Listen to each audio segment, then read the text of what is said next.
Hey, halo, kembali lagi dengan Julian Tekno. Jadi pada video kali ini kita akan bahas sedikit nih soal gadget-gadget apa aja sih yang perlu dipersiapkan kalau kita tuh mau kuliah ke luar negeri.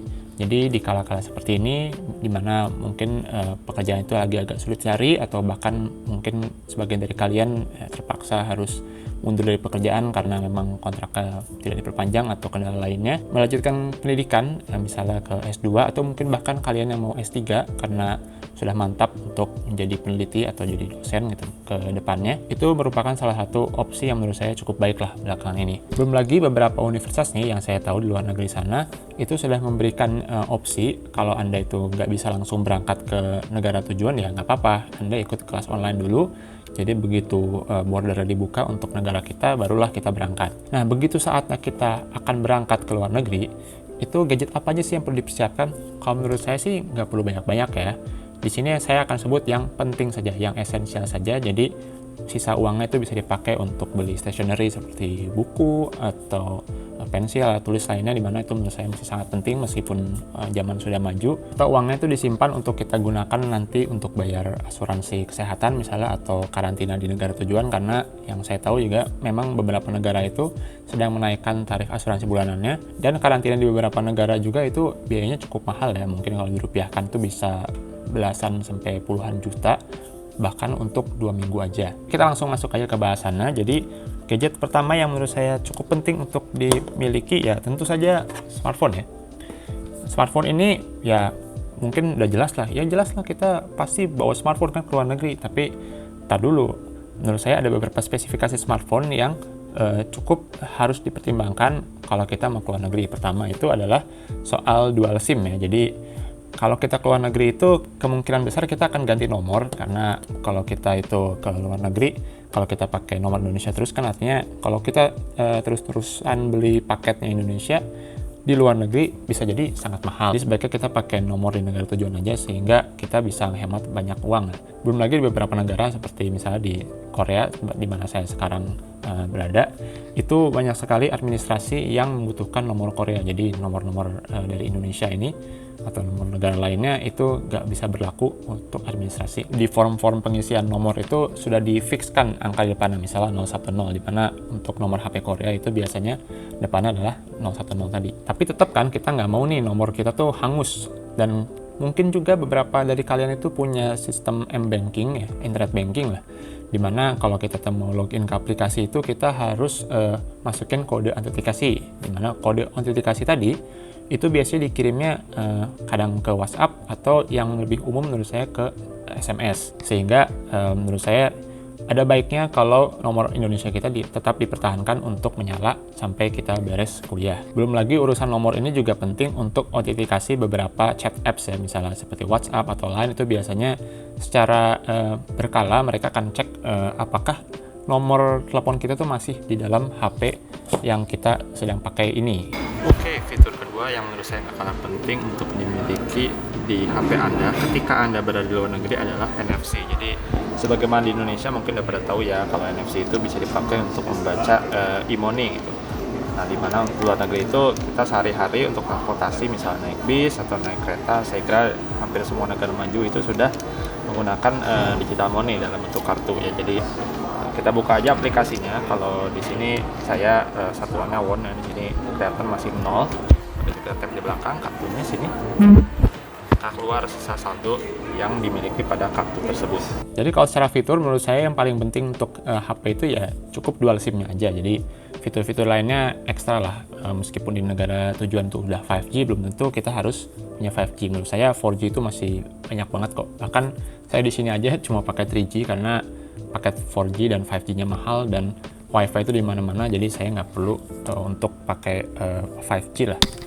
Cukup pakai aja apa yang ada sekarang. Smartphone juga penting waktu kita tuh baru sampai di negara tujuan, karena beberapa negara gitu, misalnya seperti di tempat saya Korea itu kita diminta untuk install aplikasi waktu kita akan karantina, karena aplikasi tersebut itu berfungsi pertama itu sebagai tracking kesehatan kita. Jadi kita tuh diminta untuk mengisi data temperatur tubuh, lalu kondisi apakah ada simptom-simptom tertentu yang mengindikasikan penyakit. Selain itu aplikasi ini juga punya fungsi untuk tracking kita. Jadi kalau kita tuh lagi karantina gitu, terus kita keluar dari wilayah karantina yang sudah kita tetapkan, nah itu akan ada notifikasi nih, kita dilarang untuk keluar daerah karantina, dan di saat yang bersamaan biasanya kita juga akan ditelepon atau penanggung jawab kita akan ditelepon untuk konfirmasi. Mungkin ada yang bertanya nih, mending HP-nya itu beli di dalam negeri dulu, tapi yang murah dulu gitu, yang ada sekarang, nah terus nanti upgrade di luar negeri. Nah, kalau untuk smartphone, saya lebih cenderung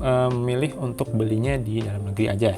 Alasan pertama adalah kalau kita sudah punya apps banyak di HP kita tuh, misalnya perbankan atau mungkin online shop yang mungkin sesekali kita harus kasih akses ya, mungkin ada keluarga yang butuh dikirimin apa gitu, itu akan sangat mudah kalau kita pakai HP di Indonesia dan install semua dari situ dulu, dan nggak install belakangan di luar negeri. Karena kalau misalnya untuk perbankan, itu bisa jadi malah kita nggak bisa pakai apps-nya karena kita di luar negeri, dan mungkin untuk aktivasinya kita perlu ke counter bank pilihan kita terdekat. Terus alasan kedua, kalau kita ke negara maju seperti Amerika Serikat, lalu Inggris atau Korea atau negara-negara lainnya lah, itu kebanyakan HP-HP yang beredar itu adalah HP-HP kelas mid-range yang up gitu, mid-range yang atas atau flagship. Jadi yang budgetnya itu sedikit, dan biasanya kalau secara value for money, HP-HP budget di luar negeri itu menurut saya masih kalah lah secara value for money-nya dibanding HP-HP budget di Indonesia. Meskipun HP budget luar negeri itu bisa dibilang juga cenderung lebih minim iklan lah, karena kalau saya lihat sih pasar di luar negeri, misalnya di Eropa atau di Asia seperti di Jepang atau Korea, itu mereka benar-benar nggak terlalu suka ads gitu di HP. Jadinya mereka lebih memilih untuk bayar lebih demi experience yang bersih, yang clean gitu, nggak ada iklan, ketimbang lebih hemat lagi tapi jadi banyak iklan. Selain itu, di beberapa negara seperti Jepang dan Korea itu ada regulasi kalau kita tuh motret sesuatu dengan aplikasi kamera di HP kita, itu diwajibkan harus ada suaranya. Kalau dari mereka sih alasannya privacy ya, tapi menurut saya sendiri meskipun itu niatnya bagus, tapi kadang-kadang itu agak bikin awkward. Jadi misalnya saya lagi di lab gitu, lagi moto spesimen itu misalnya, itu saya motret jadi banyak suara gitu, jadi agak ngeganggu juga sedikit lah. Oke, berikutnya kita akan bahas soal laptop. Jadi kalau laptop secara spek menurut saya mau kuliah luar negeri ataupun dalam negeri itu sama-sama aja lah, nggak ada spek khusus yang bisa bikin kita tuh jadi nggak bisa belajar kalau kita beli laptop di dalam negeri. Dan kalau masalah kita mending beli laptop di dalam negeri atau luar negeri, itu menurut saya ada kelebihan dan kekurangannya masing-masing ya. Kalau untuk kelebihannya dalam negeri, pertama adalah kita pas berangkat itu tenang. Kita berangkat itu udah pakai laptop yang semua softwarenya udah ada. Lalu kita juga familiar dengan layout keyboardnya, karena beberapa negara itu layout keyboardnya beda ya. Jadi misalnya untuk di Inggris itu dia nggak ada angka dolar, nggak ada tanda dolar gitu, adanya malah pound sterling. Sehingga kalau kita mau misalnya ngunci sel gitu di Excel, itu kan kita biasanya pakai dolar, terus kalau nggak ada dolar jadi kita harus nyari dulu bentar. Oh ya, di sini ternyata, nah, gitu.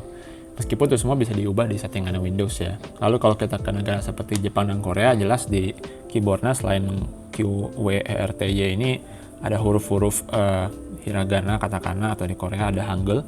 Itu yang bikin kita tuh mungkin perlu penyesuaian dikit lagi ya sebelum kita benar-benar bisa terbiasa dengan keyboard dengan layout yang nggak standar kayak tadi.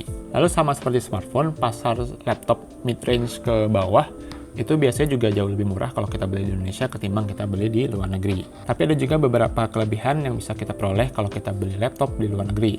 Yang pertama saya pikirkan adalah kalau laptop di luar negeri itu pilihannya banyak ya. Jadi bukan masalah model aja tapi juga spesifikasi ya. Jadi misalnya nih, saya dulu waktu di Inggris sekitar 2014 itu saya pernah bantu teman untuk memilihkan laptop buat dia. Terus laptop itu udah tahu nih IdeaPad sekian. Nah, cuma begitu kita masuk ke bagian spesifikasinya, kita bisa customize sendiri tuh, RAM mau berapa, SSD mau berapa, lalu mau diinstal software apa sebelum beli, dan sebagainya. Sehingga kita tuh bisa menyesuaikan laptop itu sesuai benar-benar kebutuhan kita seperti apa.